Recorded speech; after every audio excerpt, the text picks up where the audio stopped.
पहिला त हामी सुकुम्बासी हो, कमयामुक्ति नै हो। म चाहिँ सानैदेखि 1 मा पढ्दाखेरि नै कमलहरी बसेँ।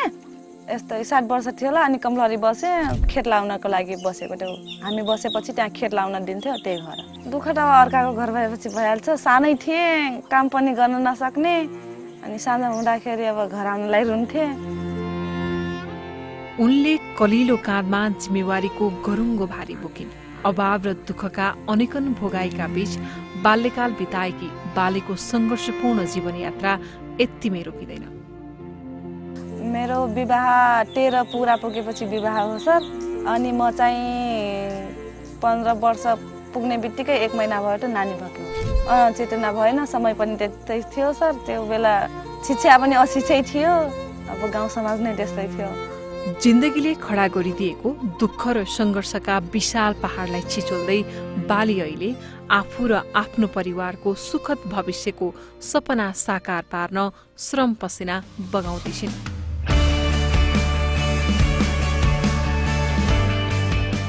म चाहिँ टिफर चलाउँछु। महिलाले गाडी चलाउँछ। कति ठुलो मुटो हो, यत्रो ठुलो गाडी पुरुषले सक्दैनन्, अनि महिलाले चलाउन सक्छ। अनि कति ठुलो आँट हो, कत्रो हिम्मत छ भन्छन्।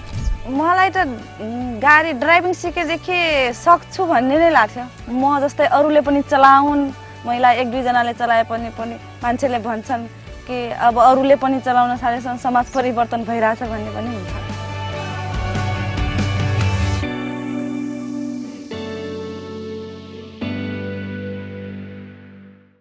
ड्राइभिङ गरेपछि आफ्नो बच्चा पढाउने, घरको जिम्मेवारी उठाउने आफूलाई सहज भएको छ। आफ्नो पैसा आफै खर्च गर्न मिलेको छ।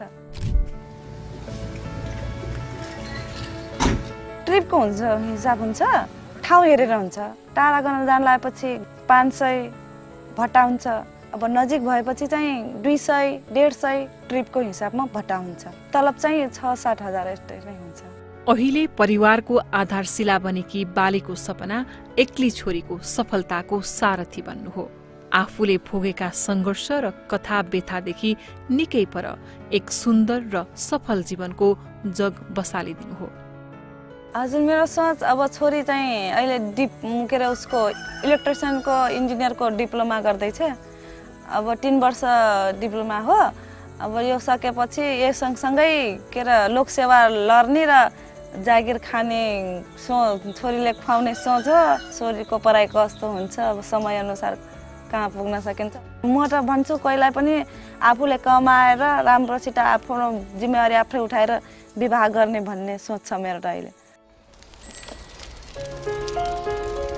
चरम गरिबी र अभावमा पिल्सिएर बिचैमा पढाइ छाड्न बाध्य बनेकी बर्दियाकी अमृताको जीवनमा सुखद बिहानीको सुरुवात भएको छ।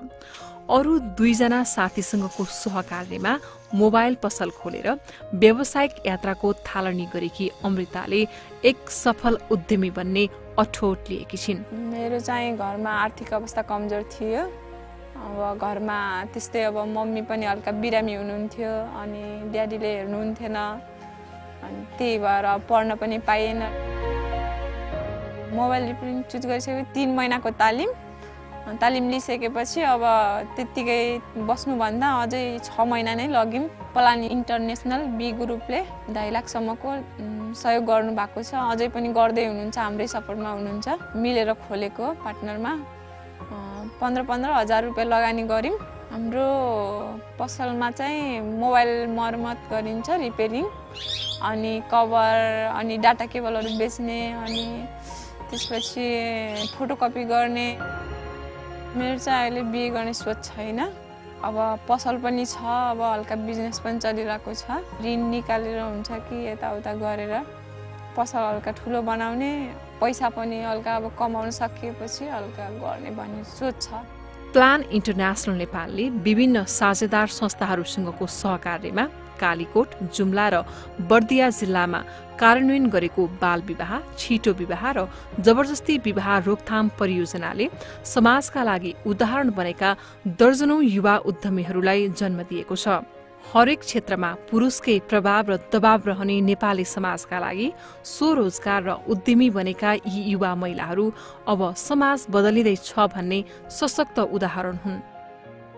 हेयर कटिङको तालिम 3 महिना लिएर अनि यहाँ सुरुवात गरेँ। यो सामान सबै त्यही सरहरूले दिएको। त्यही लगानी चाहिँ हामीले जति 7-8 हजार जति मात्रै गरेको। एकजनाको कपाल काटेको 100 रुपियाँ लिने गरेको छु। महिनामा चाहिँ जस्तै 11-12 हजार जति आउँछ आजकल त। परियोजना क्षेत्रमा स्वावलम्बी बनेका युवा महिलाहरूको पेसा व्यवसायलाई सार्थक बनाउन परियोजनाको मार्गनिर्देशन र आवश्यक आर्थिक प्राविधिक सहायताले अर्थपूर्ण भूमिका खेलेको छ। उद्यमशीलता र रोजगारी प्रवर्धनसँगै बाल विवाह न्यूनीकरणमा अर्थपूर्ण योगदान दिनु यो परियोजनाको अर्को सुन्दर पक्ष हो। मैले चाहिँ फर्स्टमा चाहिँ यो व्यवसाय सुरु कसरी गर्ने मलाई व्यवसाय भनेको के हो यस्तो पनि थाहा थिएन। त्यस पछाडि चाहिँ म तालिममा गएँ, उद्यमी कसरी बन्ने र आफ्नो जीवनको लक्ष्य कसरी पुरा गर्नुपर्छ यस्तो कुराहरू चाहिँ दिनुभएको थियो तालिममा। त्यतिखेर चाहिँ केही पनि थिएन, 2टा भेडी मात्रै थियो। अहिले करिब 32-33वटा पुगिसक्यो। एउटा बेच्यो भने 2-4 महिनाको लागि मजाले टर्छ खाना लाउन। बुवाले चाहिँ एकदम धेरै ठुलो सपोर्ट दिनुहुन्छ। मलाई चाहिँ त पढ म गरिदिन्छु, बरु तैँले मलाई सिकाइदे के गर्नुपर्छ भनेर भन्नुहुन्छ। अनि म त्यही तरिकाले गर्छु। मलाई चाहिँ त्यही खुसी लाग्छ। मेरो पढाइ मजाले होइन, केही अप्ठ्यारो कसैसँग ऋण दिनु न भन्नु परेको छैन।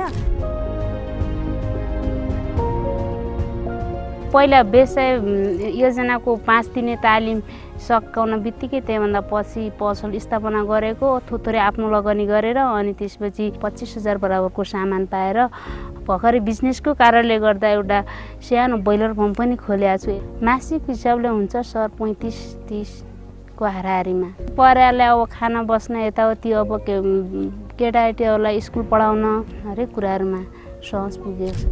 वित्तीय संस्थाहरूले समेत आफ्ना नीति तथा कार्यक्रमलाई उद्यमशीलता र स्वरोजगार प्रवर्धनसँगै बाल विवाह न्यूनीकरणको अभियानसँग जोडेर अघि बढाउँदा समाजमा बाल विवाह रोकथामको अभियान अझ सशक्त बनेको छ। हाम्रो सहकारीमा बाल विवाह मुक्त घोषणा गरिएको सहकारी हो। अनि हाम्रो सहकारीको विधि ऋण लगानी गर्दाखेरिको विधि पहिलो विधि चाहिँ किशोरीको आमाहरूले चाहिँ आएर किशोरी सहित आएर हाम्रो चाहिँ ऋण लगानी गर्दाखेरि चाहिँ बाल विवाह गर्दैनौँ भनेर प्रतिबद्धता जाहेर गरेर मात्रै हामीहरूले चाहिँ ऋण लगानी गर्ने गरेका छौँ।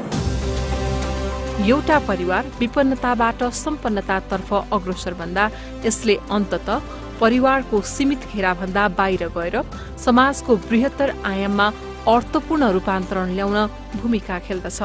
यसर्थ बाल विवाह न्यूनीकरण परियोजनाले परिकल्पना गरेको बाल विवाह मुक्त परिवार, समुदाय र राष्ट्रको लक्ष्यले सही लय लिइरहेको मान्न सकिन्छ।